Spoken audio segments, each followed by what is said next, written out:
Today we got music from Turkey, Costa Rica, Japan, Germany, the UK, United States, and I don't know, it could be whatever else. And I got a cat, so welcome to the Early Morning Sunday Show.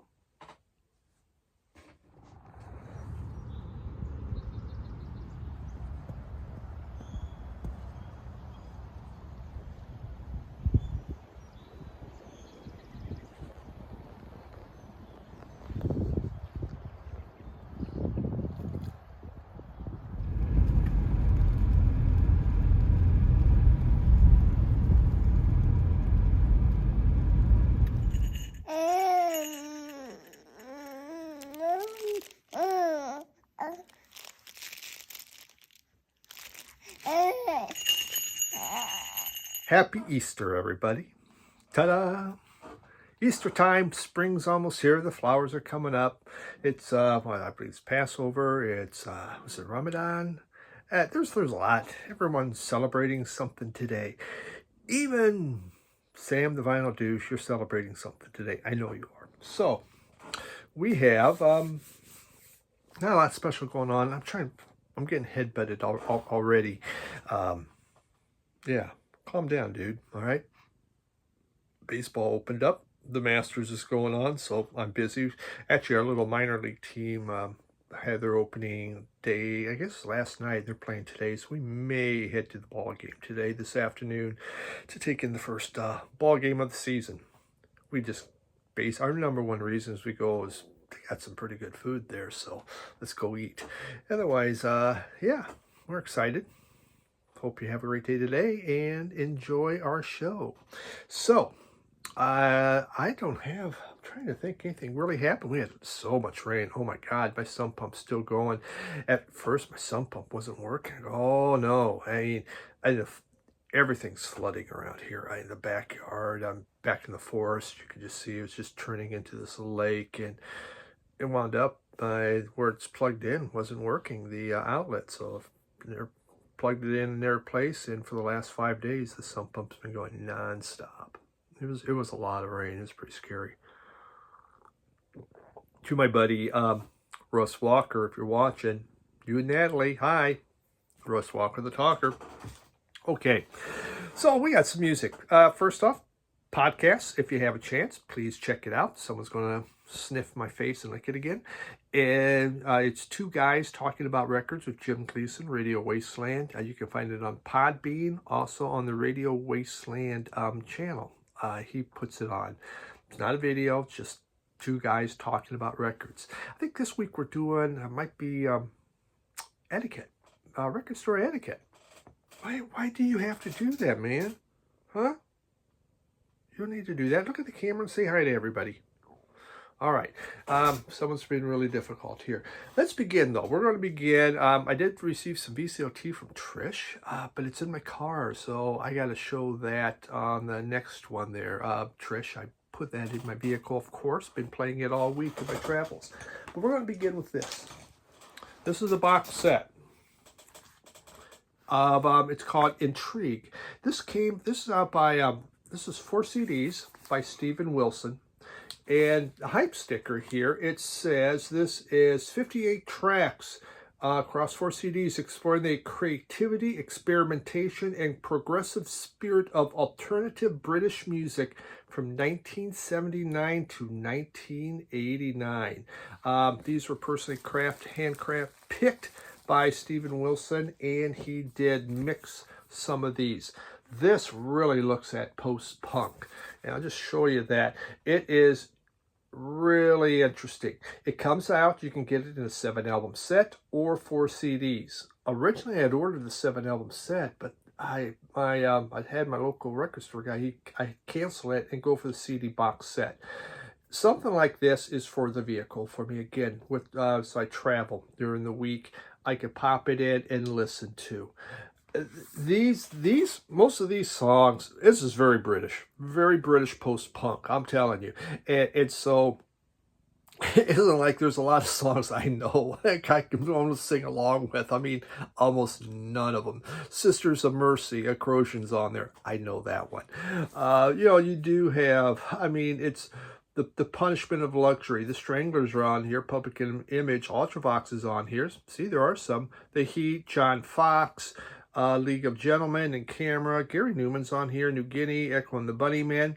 There's a lot of names you know. You just don't know these songs. Section 25, Orchestrated Maneuvers in Dark, Japan, The Cure. Gee, sounds like I know every one of them. I just don't know the songs. Tears for Fears. This is all very post-punk, though. So this is in very experimental music. And it's a really nice book. It looks at, well, that's a picture, but it looks at each song, talks about that album in the song. Isn't it nice? And they really get into this. It is very nice. This is nicely done.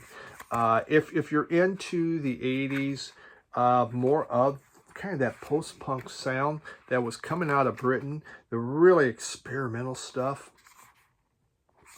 this is great for you. You would really, I think, enjoy it. Slab, Dead Can Dance, The Shaman, The Certain Ratio, Rupert Hine, Crispy Ambulance, Kitchens of Distinction. I mean, it's just an incredible collection of different things. So very interesting, very good. This is fun to have. And I'm glad I bought this, and glad I did not get it in the record album form, because this is much better for the road. Okay. There we go. So let's get into some music. We're just going to start off with something that the whole world has shown, and I'm not going to talk much about it because you have seen it ad nauseum, but it is that Pink Floyd album, the new live one from Wembley. Here's what I want to say about it. This is the best live album I have ever listened to. I just bought a bootleg of this, they did 3 concerts, I believe, at Wembley, and the bootleg was of one of them. I'm not sure if it's the same one. I haven't even checked the dates. And that bootleg was awesome. I have some older bootlegs of the concerts there. This is superior. The acoustics, the sounds of the bass, the sound. Richard Wright's piano playing sounds beautiful. But in Roger Waters, I said that bass, it's so right up front and in your face. It is incredible. I have never, by far, best live album. I am not an audiophile. When I buy those kind of albums, I don't enjoy them like other people. It's like, I don't have a $10,000, stereo system. But I could hear the definition and everything. Everything was crisp, open, very easy to hear. But yes, by far the best album ever for live albums that I've ever listened to. And very extreme enjoyable. I blown away by it. So that was a great pickup. I just thought, yeah. Sometimes it takes me half a year to show my records, so I put that one up front there. How about that? Same with that box set. I just received that about 2 weeks ago. But now let's get into some great stuff. Brand new album here. This just came in. Elton Gun. There's no way. I'm sure I'm saying. I got to be saying it wrong. I am so confident that I am saying it wrong. It's incredible. And here is, someone wants that to download it. There you go. Happy Easter. That's my present to you. All right. So Elton Gun, they're out of the Netherlands, but it's musicians that got together to play Anatolian rock. And this is their, oh man, I can't remember. 5th album, maybe? Ask? Hey, I can pronounce that, I think. They are back in full force with Turkish Psych. The last couple albums, they kind of detoured away. They got into maybe a little more of a disco type sound. They went in different directions. But this album was actually started in 2019, and good old COVID. Everything happened, slowed it all down. But it is great. 70s classic Anatolian rock from Turkey. They've made new rendition of Turkish folk songs, and it is incredible. I mean, it just starts off with Badi Sabah Olamandan. My Turkish is awesome. And it absolutely explodes from your speaker. There's just this percussion that comes in, and then these wailing guitars and the vocals, they go from a murmur up to this scream. It is outstanding. There's 2 lead singers, male and female. They trade vocals throughout this. It just keeps going. It hits you. It is so good. It's very rockable. It's great rock music. It is so danceable. I mean, when you put this on, it brings out your inner dervish. That's what it does. And if you've never been much of a dervish, the spinning person, you're going to just be spinning around in your room. This, if you like any kind of Anatolian rock, or if you've never experienced Anatolian rock, you will not go wrong. This thing's great. Yeah, fantastic. I was just like, wow, welcome back. Anton. That's what I like about them. And it made the other 2 songs pale in comparison, I think. So great.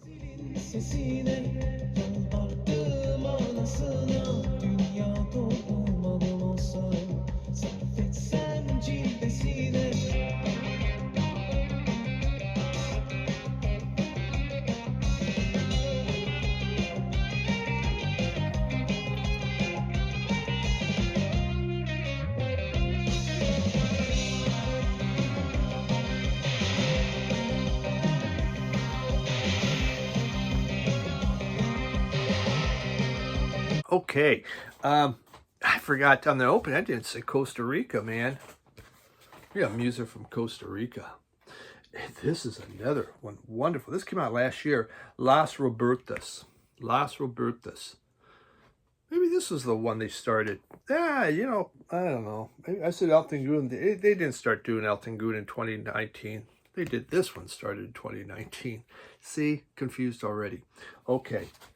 A group from Costa Rica. Someone showed this, and I can't find my note on who did. I tried to write those down, but I suck at it.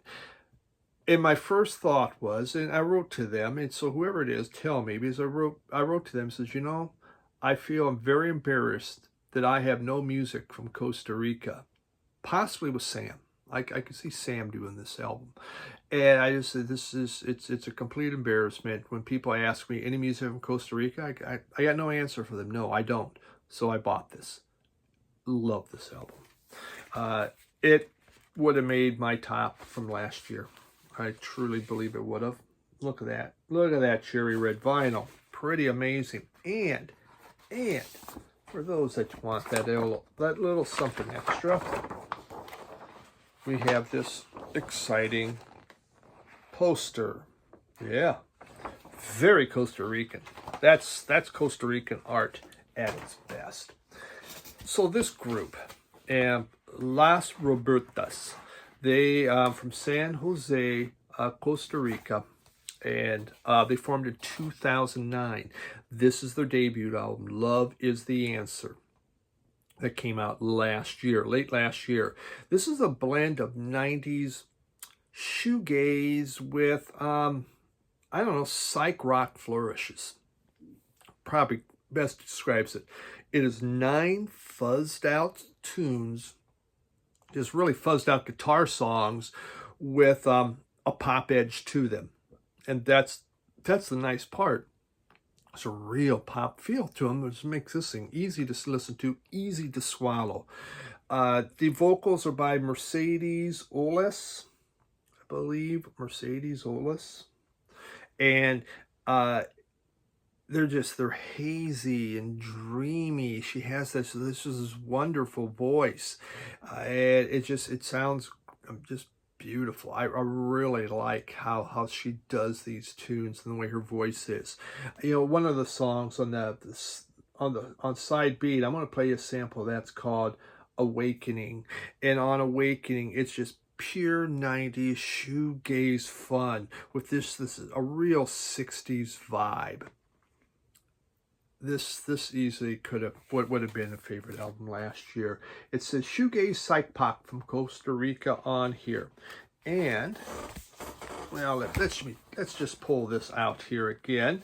For someone, my God, this is the most giving episode ever. Look at that. All right. For anybody that would like that, I'll tell you, if you get it, you're going to love it. This is great. You can still find this out there. I was so excited about this album. Great stuff from Las Robertas. Really good.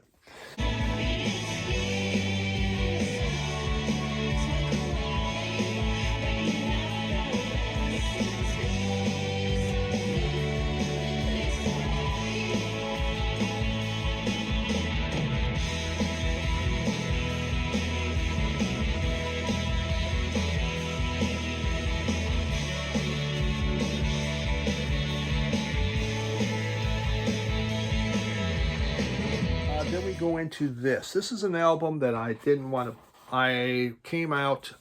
It was reissued a few years ago. I had no interest in it. Everyone was showing it. Everyone was talking about it, and I go, God, there was no way I would like this thing.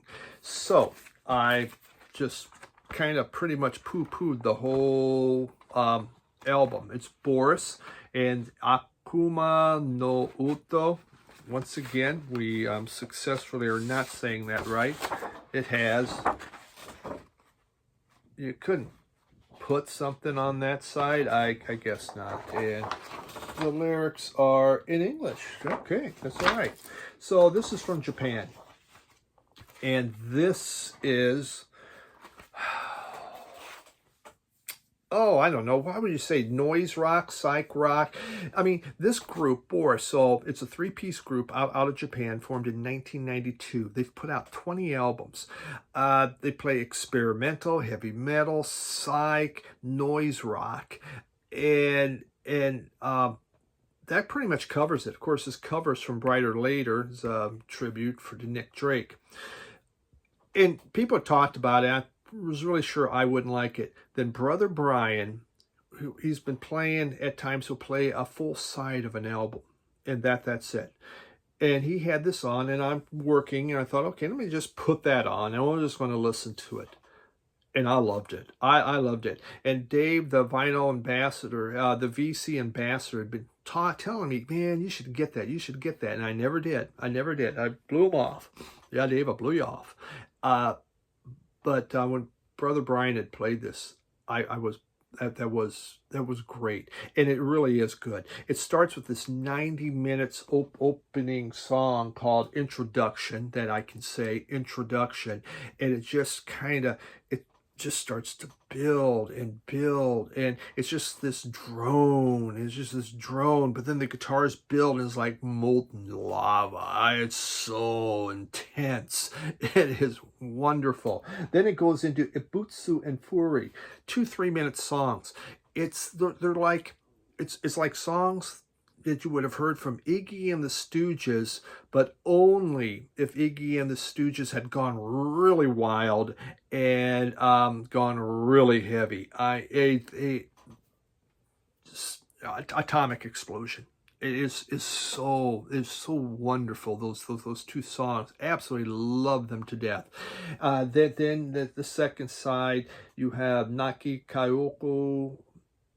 And there's some other stuff. But it is all good. I mean, this Naki Kyoku, it has this slow build of sonic feedback on it, and just really intense. These songs are intense, but it's not for everyone. I mean, honest, so I'm not going to say, hey, you should go out and get it. But if you listen to a sample, you may like it. For me, it was worth it, and I truly like this thing. I bought this down at Third Man Records. Very, very inexpensive.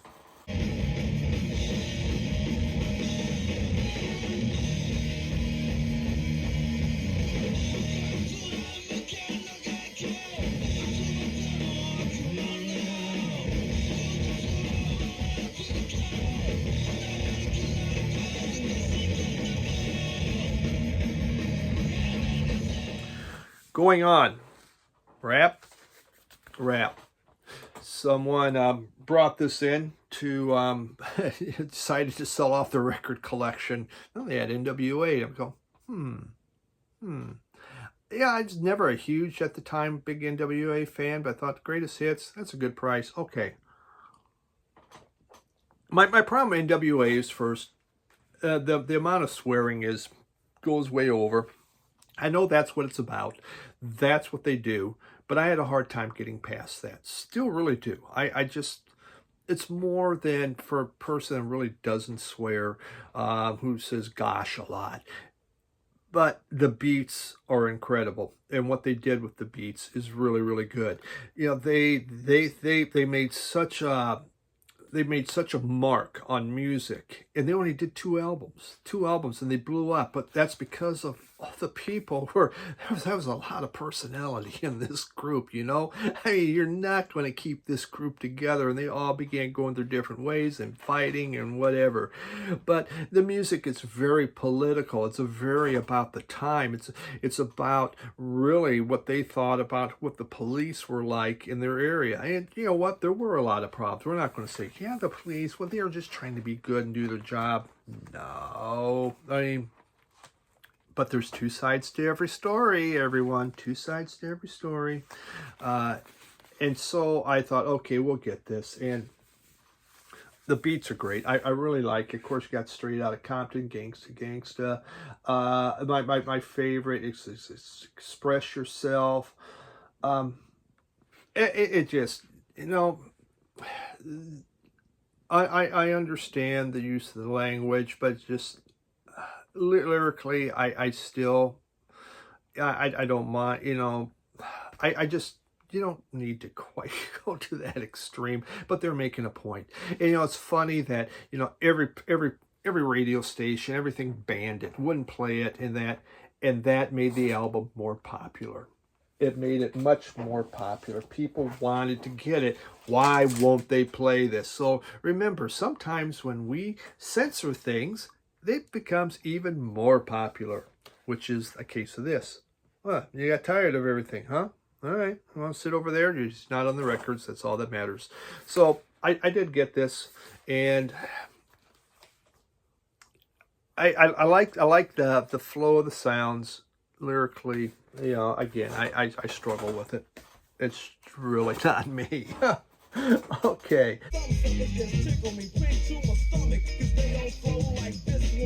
You know what? I won't hesitate to diss one or two before I'm through, so don't try to sing this. Some drop science, well, I'm dropping English, even if yella makes it a cappella. I still express yo, I don't smoke weed or sex, cause it's known to give a brother brain damage, and brain damage on the mic don't manage. Finally, I got a copy of this Ultravox. This is the first Ultravox. I had to go into Discogs to find a copy. I've looked and looked. Saturday Night in the City of the Dead is the opening track, which is just like a wonderful punk rock song. Ultravox, they started in '77, and this was their first album. And again, they're just the beginning one, Saturday Night in the City of the Dead. It's just a punk classic, has this wonderful harmonica. Ultravox, they took punk music and they added synths to it, and they made it hard rocking. Very little synth in here, but there is keyboard, there is electronic violin that's happening, and so they are taking music a different way. Songs deal with alienation, disillusionments, they do disintegration. It really looks at 1977 British society, what was happening with, you know, going on with the British politics, Margaret Thatcher. And so it's very, very political album. I wish the original inner sleeve was on there. Que sera. But, you know, there's certain songs like I Want to Be a Machine and My Sex that deal with the triumph of technology and IT taking over. Yes, they're already talking about that. Brian Eno produced this with Steve Lillywhite's helped on here. And it's just like, it's like the cold minimalism of craft work on here with punk toughness. This is a great Ultravox album. I I love this Ultravox album. You know, my first Ultravox I ever bought was Vienna, and that's what I thought they were all about. And so I remember seeing this in a bargain bin, picking it up. Oh, Ultravox, I'm going to get that. And I go, whoa, well, that's not Vienna. It is so different from that. But really, really good. John Fox's vocals are outstanding on here. Billy Curry's his violin is pretty cool. Yeah, so very first Ultravox.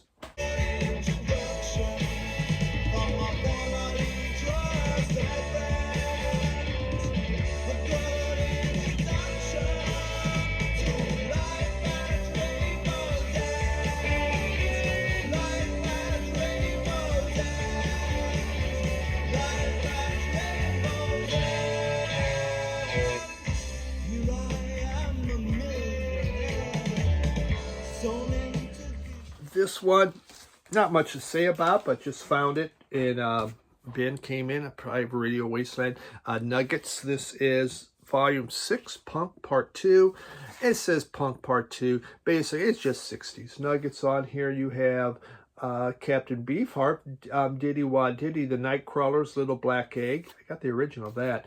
Unrelated segments, Black Pearls on here, Steppenwolf, Suki Suki, Chocolate Watch Band, Sweet Young Thing, The Grassroots, The Seeds, Electric Prudes.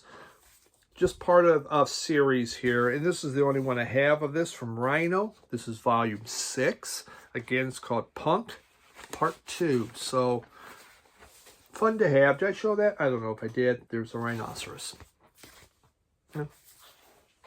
And finally, one of those things that I question sometimes about, Silver Convention. You know, I just talked about Silver Convention a couple of weeks ago. God, that sucked. Well, the same store I bought this one too. I just forgot to show it. I bought it because that artwork. Isn't that neat? Hey, look at that. There's so much going on there. You know, and for the soft porn channel here that want to see boobies, they're in there. You're just going to have to look to find them. Silver Convention's out of Germany. I don't think I knew that. And out of Munich, formed in 74 and broke up in 81, I believe. They did 6 albums, and this is their 3rd album. It's called Madhouse. The thing with this album is there's a lot of funk going on. They get funky. There's still the disco, lots of strings in there, but you listen to that funky bass. It is a heck of a funky bass happening in this. It's still, I've never seen this album before, quite honestly. I've only seen Fly Robin Fly Silver Convention. Maybe another one, but so let's give that a try. Yeah, it's so sometimes super cheap. Let's get it in. Whatever. I do like this. I mean, the other one, Fly Robin Fly, that's their first one. Great song. I love that song. But the rest of the album, I thought sucked. This one is better overall. It doesn't have a hit that I know of, but that bass, wow, it is funkier. So, Silver Connection.